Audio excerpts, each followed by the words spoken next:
እስ ተመስገን ነው። ወጣችልህ? አዎ ወጣችልሽ። እኔንም ከግጥምህ ላወጣኝና ለገላገለኝ አምላክ ሄጄ ስለቴን አስገባለሁ። ተመስገን። ጋሽ በላቸው ይሄው እግዚአብሔርን አይንህ ላይ ያስታውቃል። አላመንከኝም። እንድታምነኝ እንደው ማታ ጠላሁሽ ብዬ ጻፍኩት ግጥም አለ። አምኛለሁ። ገብርኤልን አምኛለሁ። ያው ፈጣሪን አምኛለሁ። አላመንከኝም። ስማኝ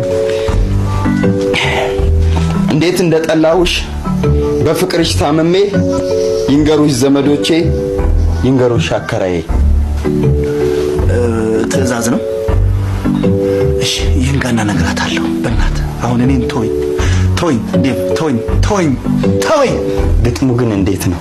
ቤት አመታቱ አሪፍ ነው? አዎ ጨዋ ግጥም ነው። ቤት አይመታም።